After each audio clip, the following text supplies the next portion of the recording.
Right. ఇక detail చూస్తే singer Mangli పార్టీలో మరిన్ని వివరాలు వెలుగులోకి వస్తున్నాయి. పార్టీలో ఒకరు గంజాయి సేవించినట్లు పోలీసులు చెబుతున్నారు. డ్రగ్స్ టెస్టులో ఈవెంట్ ఆర్గనైజర్ మేఘావత్ దునే స్నేహితుడు దామోదర్ రెడ్డి గంజాయి సేవించినట్లు తేలింది. ఇక ఈ కేసులో A1గా Mangli, A2 event organiser Dune Meghavath మీద కేసు నమోదు చేశారు. అలాగే Tripura assistant manager Ramakrishna, event organiser స్నేహితుడు దామోదర్ రెడ్డితో పాటు మొత్తం 40 మంది మీద కేసు పెట్టారు. పార్టీ చేసుకోవడానికి పర్మిషన్ తీసుకోలేదని పోలీసులు చెబుతున్నారు. త్రిపుర రిసార్ట్ నుంచి పెద్ద పెద్ద శబ్దాలు రావడంతో తానే స్వయంగా వెళ్లినట్లు చేవెళ్ల ఎస్ఐ శిరీష తెలిపారు. ఎఫ్ఐఆర్లో కూడా ఇదే రాశానన్నారు.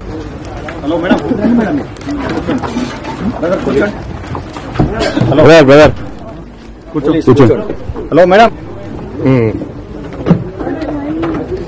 ఓకే ఓకే మేడం, ఇక్కడ రండి మేడం.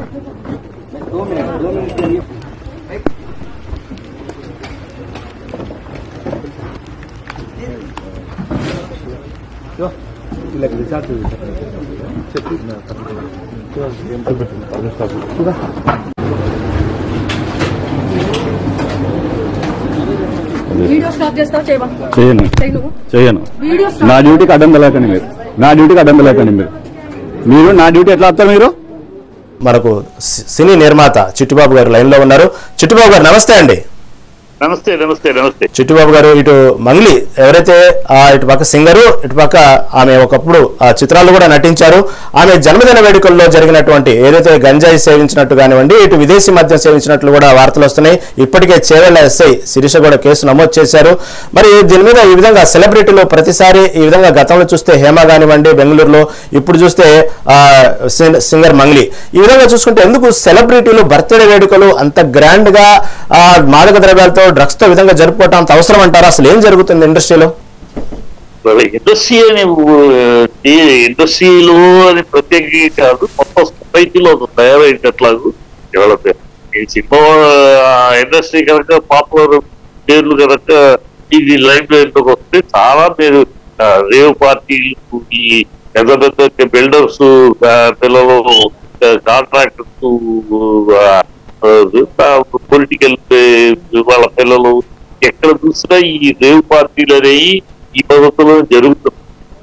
సినిమా వాళ్ళది అనేటప్పుడు పాప నలుగురు తెలుసు పేరు కనుక సినిమాలోనే ప్రత్యేకంగా లేదు, అన్ని చోట్ల ఉన్న దౌర్భాగ్యమే ఇక్కడ ఒక పార్టీ అనగానే ఈ గతంలో లాగా పార్టీ బర్త్డే పార్టీ చక్కగా ఏదో పాటలు పెట్టుకుంటూ డాన్స్ ఉంటాయి. ఇప్పుడు ఏంటంటే అది ఈ స్థాయికి వెళ్ళింది. సొసైటీలో ఉన్న దౌర్భాగ్యమే సినిమా ఫీల్డ్ కొంతమంది అందరుగా సినిమా ఫీల్డ్ మొత్తం ఎన్నో పార్టీలు జరుగుతుంది, ఎన్నో బర్త్డేలు ఎంతమంది బర్త్డే జరుగుతాం. కూడా బాలకృష్ణ బర్త్డే కూడా జరిగింది కనుక ఈ బర్త్డేలు జరుగుతారు కదా, ఇది దరిద్రం అన్ని రకాల్లో ఉందంటే ఇక్కడ కూడా తిరువనంలో ఇలాంటి వాళ్ళు కొంతమంది ఉంటారు. బర్త్డే అంటే దరిద్రంగా డ్రగ్స్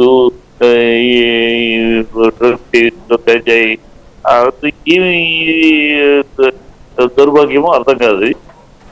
అట్లా అలవాటు అయిపోయింది. ఇవాళ సొసైటీ అలా తయారైంది. సొసైటీనే ఇలాంటి మా పార్టీ అంటే డ్రగ్స్ ఉంటే. అవునవును చిట్టుబాబు గారు, ఇప్పుడు సామాన్యుల నుంచి సెలబ్రిటీల వరకు ఎవరైనా సరే ఏదైనా బర్త్డే అని కానివ్వండి, వెడ్డింగ్ యానివర్సరీ కానివ్వండి, ఎవరైనా అరే ఈరోజు నా బర్త్డే లేదా ఈరోజు నా వెడ్డింగ్ యానివర్సరీ అనగానే వెంటనే పార్టీ అనేది ఒక కామన్ పదం అయిపోయిందండి. ఒకప్పుడు పార్టీ చేసుకోవటం అంటే దానికి సంబంధించిన అర్థం వేరేగా ఉండేది. ఇప్పుడు పార్టీ అంటే మీరు అన్నట్టుగానే కేవలం డ్రగ్స్ లేదంటే ఆల్కహాల్, దీంతోనే పార్టీలు చేసుకుంటున్నారు సెలబ్రిటీలు. దీన్ని ఏ విధంగా చూడాలి? పాశ్చాత్య నాగరికత, పాశ్చాత్య పోకడలను ఏ విధంగా చూడాలి మనం? ఏ విధంగా చూడాలంటే మనం ఇలా వచ్చినప్పుడు డిబేట్ చేస్తుంటాం కానీ ప్రభుత్వం నైతిక మోరల్ వాల్యూస్ అనే ప్రభుత్వాలు ఉన్నాయి. ఇవాళ ఈ పబ్బులు ఏదో ఆడపడుతున్న ఒక చోట డ్రగ్స్ పట్టుకుంటారు, మళ్ళీ రొటీన్. ఈ పబ్బుల కల్చర్ మొదలైనాక సమాజంలో ఈ పబ్బుల్లో డ్రగ్స్ సప్లై, ఈ రాత్రి 2 దాకా జరగడంలో మొన్న ఒక ఆర్టిస్ట్ పబ్బులో గొడవ చూసాం కదా. ఇట్లా ఈ పబ్బుల కల్చర్ మొదలైనాక ఎక్కడ చూసినా ఈ దౌర్భాగ్యం అనేది మొదలైంది. ఈ పబ్బుల కల్చరు ప్రభుత్వాలు పట్టించుకో. ఎందుకంటే అనేక పబ్బుల్లో పార్టనర్స్ ఎవరయ్యారంటే ఈ సోకాళ్ళు పెద్ద పెద్ద రాజకీయ నాయకులు తాలూకోళ్ళు వాళ్ళ బంధువులు వాళ్ళు కనుక పబ్బులు విపరీతంగా వాళ్ళు ఎన్ని రూల్స్ పెట్టండి ఎన్ని పెట్టండి ఏదో దొరికినప్పుడు అలా కేసు పెడతారు. మనం ఆరోగ్యం మాట్లాడతాం. ఆ తర్వాత మళ్ళీ మామూలే ఈ పబ్బులు. ఎక్కడ ఇప్పుడు నేను ఏరియా డ్యూటీ ఏరియాలో ఇక్కడే 20 పబ్బులు. రాత్రి పూట రావాలంటే 12 గంటలకు తర్వాత అది యాక్చువల్ 12ంటికి క్లోజ్ చేయాలి. కానీ 2, 3 అయినా ఏం చేస్తాం. ఇప్పుడు ఈ కల్చర్ పబ్బుల కల్చర్ ఎప్పుడైతే మనం ధారావాహికంగా ఎవరు పడితే పబ్లిక్ రోడ్లో జూబ్లీ హిల్స్ కూడా 20 ఉన్నాయంటే ఎన్ని ఉన్నాయి అంటే మెయిన్ సెంటర్స్ అన్నింటిలో ఒక 50-60 పబ్బులు ఉంటే అలా పర్మిషన్ ఇచ్చేసి ఇష్టం వచ్చేట్టు ఇచ్చేసి పబ్బులు కల్చర్ పెంచేసేసి దాన్ని మనం చూస్తూ సమాజంలో మనం చూస్తూ ఇలాంటి జరిగినప్పుడు అయ్యో ఏమైపోయిందంటే ప్రభుత్వాలకు ఉండాలి బాధ్యత. దాన్ని పబ్లిక్ కి దాన్ని అడ్డుకునే ఇది రావాలి. లేదు మన పబ్లిక్ కూడా నాకు వచ్చినప్పుడే ఎవరో మనకే పోయింది ఎవరో సమస్య మనకే ఉంది. సమాజం ఏంటి సమాజం నాకే వాళ్ళ పరిస్థితి మనకు లేని పెట్టుకోకూడదు అన్నట్టు అయిపోయింది. సమాజం కూడా తన వరకు వచ్చినప్పుడు ఇలాంటి పరిస్థితులు ఇలాగే ఉంటాయి అంతే. బాధ్యత లేని సమాజం, బాధ్యత లేని వ్యక్తులు, బాధ్యత లేని మోరల్ సైన్స్ తల్లి ఒడిలో బడిలో ఎక్కడన్నా మన నీతులు పద్ధతులు జీవితం ఇలా ఉండాలి, ఇలా మరగాలి, వ్యక్తిత్వ వికాసం క్యారెక్టర్ బిల్డప్ అని కానీ ఎక్కడన్నా మనం ఉందా? మన చిన్నప్పటి నుంచి తల్లి ఒడిలో లేదు, బడిలో లేదు, గుడిలో లేదు, ఎక్కడా లేదు. మన సమాజం ఇలాంటి సమాజం ఇలాంటి చెప్తూ ఉంటాయి అంతే. చూసి అప్పుడప్పుడు మనం ఇలా డిబేట్ లో పెట్టి బాధపడతాం. ఇది ఎట్లాగో అది ఎట్లాగా అనుకుంటే అంతే. చెడిపోయిన సమాజంలో ఉన్నాం మనం. చెడిపోయిన ఈ అబాధ్యత సమాజంలో ఉన్నాం. బాధ్యత లేని ఒక పౌరుల సమాజంలో ఉన్నాం. అలాంటి సమాజంలో ఇలాంటి జరుగుతారు. అంటే చిట్టుబాబు గారు ఇందాక ఏదైతే సెలబ్రిటీలు సినీ రంగం అనగానే మీరు సినీ రంగానికి వెనకొచ్చుకొచ్చే ప్రయత్నం చేశారు ఒక నిర్మాతగా. వాస్తవమే, ఎందుకంటే మీరు చెప్పినట్టుగానే మిమ్మల్ని ఏకీభవిస్తాను నేను.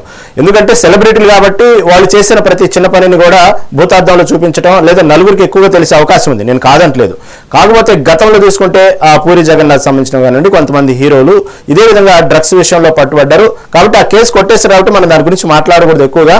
అయినప్పటికీ కూడా ఇలాంటి విషయాల్లో అంటే సెలబ్రిటీలనే కాదు, ఎప్పుడైతే నా అభిప్రాయం ఏంటంటే ఇలాంటి డ్రగ్స్ విషయాలు వచ్చినప్పుడు మాత్రం ఈ డ్రగ్స్ తో పట్టుబడ్డప్పుడు మాత్రం ఇటు మీడియా కానివ్వండి ఇటు అంతా ఫోకస్ అవుతుంది. ఆ 4 రోజులు వార్తలు నిలుస్తున్నారు. కానీ మీరు ఎక్కడైనా గమనిస్తే దాదాపుగా ఈ డ్రగ్స్ సంబంధించి వీళ్ళకి శిక్ష పడిందని కానీ అలాంటి సందర్భాలు ఎప్పుడన్నా మనం వినుంటే లేదా దానికి తగ్గట్టు ఆ శిక్షలు కనుక అమలు చేస్తుంటే ఈ పరిస్థితి వచ్చేది కాదు. కేవలం 4 రోజులు మాత్రమే హడావుడి అవుతుంది, సరైనటువంటి శిక్షలు లేవు. దీని కారణం కూడా ఆ డ్రగ్స్ అనేవి ఇలా జరుగుతా ఉంది, పార్టీలు ఇలా జరుగుతున్నాయంటే ఏమంటారు? మన చట్టం ఏం చెప్తుంది ఫస్ట్ చెప్తారు. మన చట్టం ఏం చెప్తుందంటే అక్కడ ఆ చట్టాలు సవరించాలి. చట్టం ఏం చెప్తుంది?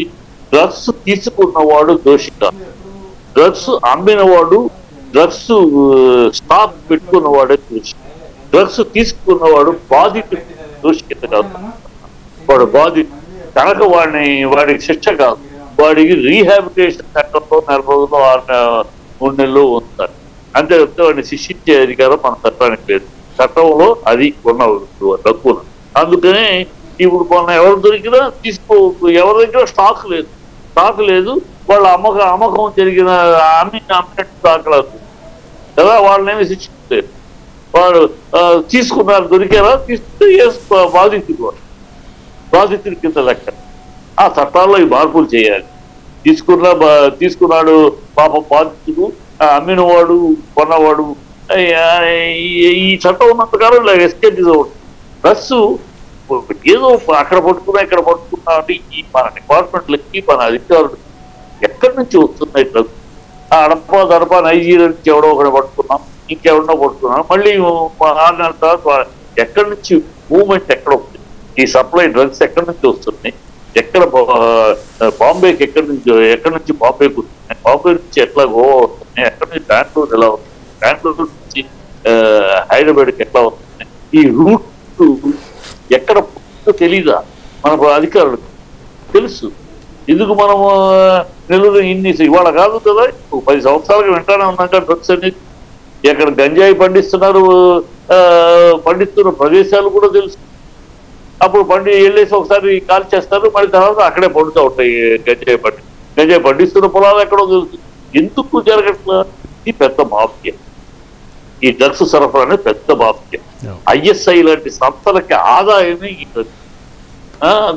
వాళ్ళని పట్టుకోవాలి, ఈ పొలాలని ఛేదించి చేయగలిగిన ఆఫీసర్లు మన దగ్గర ప్రమాణంగా ఉన్నారు, దాన్ని చెయ్యరు. ఎందుకు? వాళ్ళ ప్రాణభయం. లేపేస్తే వాళ్ళకి అండైంటి, వాళ్ళకి ఏమి గ్యారంటీ ఉంది? ప్రభుత్వం తరఫు వాళ్ళకి ఏ గ్యారంటీ ఉంది? తీసుకురాలేదు. సో వాళ్ళకి సెక్యూరిటీ, బలమైన సెక్యూరిటీ ప్రభుత్వం ఇవ్వగలదా? అలాంటి ఆఫీసర్లకి బలమైన సెక్యూరిటీ, అతనికి వాళ్ళ ఫ్యామిలీకి బలమైన సెక్యూరిటీ ఇస్తే అలాంటి ఆఫీసర్లు తూకి అంతం చేయగలరు. కానీ అలాంటి మన ప్రభుత్వాలు ఎవరు? ఒక ఎమ్మెల్యేకి ఇస్తారు జడ్పీ సెక్రటరీలు, ఒక పొలిటీషియన్కి ఇంకో వాళ్ళకి సెక్యూరిటీ ఇస్తారు, ఒక పవర్ఫుల్ ఆఫీసర్కి సెక్యూరిటీ ఇవ్వలేదు. కనుక వెళ్ళి ఎవరితో పోరాడాలి? మాఫియాతో పోరాడాలి, ఇలా పట్టుకోవాలండి. మాఫియా ISI ఆదాయమే అది. ఈ దేశాన్ని విచ్ఛిన్నం చెయ్యాలి, ఈ దేశం అనుకుంటున్న ISIS యొక్క ఆదాయమే ఈ డ్రగ్స్. ఎక్కడి నుంచి ప్రయాణం, ఎక్కడికి వస్తున్నాయి, ఎట్లా వస్తున్నాయి, ఎక్కడి నుంచి ఎక్కడికి ప్రయాణం చేస్తే మొత్తం తెలుసు. ఆఫీసర్కి తెలియదా? ఇది అన్నీ తెలుసు. కానీ ఏమి చేయలేకపోతున్నాం అంటే ఇక్కడ ఎంత మాఫియా వెనకాల ఎంత కథ. అవునవును చిట్టిబాబు, అవునవును చిట్టిబాబు, మీరు చెప్పినట్టే ఎక్కువగా అంటే ఎన్నికల ముందు కూడా భారీ స్థాయిలో వైజాగ్ లో ఏదో మాదక ద్రవ్యాలు భారీ స్థాయిలో పట్టుబడ్డాయి, ఒక షిప్ అనేది సీజ్ చేయడం జరిగింది. తర్వాత దాంట్లో అటువంటి పదార్థాలు కానీ అటువంటి మాదక ద్రవ్యాలు ఏం లేవంటూ కూడా దాన్ని చెప్పడం జరిగింది. ఏమైనప్పటికీ కూడా తెలుగు రాష్ట్రాల్లోనే ఎక్కువగా ఈ గంజాయి పంట సాగు కానివ్వండి, ఈ మాదక ద్రవ్యాల సరఫరా అనేది ఎందుకు దేశం చూసుకుంటే తెలుగు రాష్ట్రాల్లోనే ఎక్కువగా జరుగుతోంది. వాస్తవంగా తెలుగు రాష్ట్రాలని కమర్షియల్ గానే దానికి సంబంధించిన ఎగుమతులు దిగుమతులు జరుగుతున్నాయా, లేదంటే డ్రగ్స్ సేవించే వాళ్ళు తెలుగు రాష్ట్రాలు ఎక్కువ ఉన్నారా? ఎలా చూడాలి దీన్ని? పొరపాటు. తెలుగు రాష్ట్రాలు ఎక్కువ అనేది నేను పొరపాటు. తెలుగు రాష్ట్రాలను తక్కువ చేయటం కాదు, తక్కువ చేయొద్దు. తెలుగు రాష్ట్రాల కన్నా మించి ఇతర రాష్ట్రాలు, గోవాలో ఉంది, బెంగళూరులో ఉంది, బాంబేలో ఉంది. తెలుగు రాష్ట్రం ఎంతో చాలా తక్కువ. అనవసరంగా ఇక్కడ ఏదో ఎక్కువ ఉందని మన రాష్ట్రాన్ని మనం తక్కువ చేయడం కాదు. అవునవును, ఎన్నికల ముందు భారీ స్థాయిలో ఒక షిప్ పట్టుబడింది మాదక ద్రవ్యాలంటూ కొన్ని వేల కిలోలు అన్నట్టు కూడా వార్తలు వచ్చినాయి. ఎన్నికల ముందు వీళ్ళు చెప్పింది, పవన్ కళ్యాణ్ చెప్పింది 25 టన్నులు అది గంజాయి కాదు డ్రై ఐస్ అని మన CBI రిపోర్ట్ కదా. అది మన ఎన్నికలప్పుడు మన వాళ్ళు చేసే డ్రామా. అది ఏదో వచ్చేసింది 25 టన్నులు 25,000 టన్నులు అని. అది డ్రై ఐస్, ఇస్ నాట్ గంజాయి మిస్టర్ పవన్ అని మన CBI రిపోర్ట్ చెప్పింది కదా. ఎన్నికల కోసం వీళ్ళు ఆడిన అబద్ధాలు, అది నిజాలు కావు కదా. ఓకే చిట్టుబాబు గారు, దాదాపుగా చూసుకుంటే రేవంత్ రెడ్డి సర్కార్ వచ్చిన తర్వాత కొత్తలో దాదాపు దీనికంటూ ఒక పోలీస్ విభాగాన్ని ఏర్పాటు చేశారు, దీనికంటూ ప్రత్యేకంగా మొబైలైజేషన్ విభాగం చేశారు, ఒక పోలీస్ స్టేషన్ కూడా ఏర్పాటు చేశారు.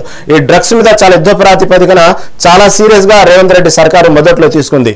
మనకు గమనిస్తే రేవంత్ రెడ్డి సర్కార్ వచ్చిన కొత్తలో దాదాపుగా రాత్రి 11 గంటల లోపే అన్ని సంబంధించినటువంటి బిజినెస్ సంబంధించినట్టు అన్ని షాపులు కానివ్వండి, కాంప్లెక్స్ కానీ క్లోజ్ చేయడం చాలా స్ట్రిక్ట్లీగా ఉన్నారు. తర్వాత 12 గంటలకి 1 గంటకి పర్మిషన్ ఇవ్వడం జరిగింది.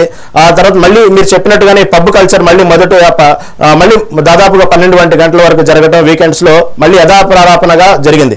దీన్ని ఎలా చూడాలి? అంటే రాజకీయ ఒత్తిళ్ల వల్ల ఇలా జరిగిందా, లేకపోతే చివరికి సర్కార్ నడవాలంటే ఖజానా కావటం వల్ల ఇలా జరిగిందంటారా?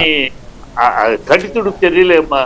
అప్పటికప్పుడు 2 రోజులు ఏదో హడావిడి, తర్వాత ఏమో లేదు. కాంగ్రెస్ ప్రభుత్వం అంతే.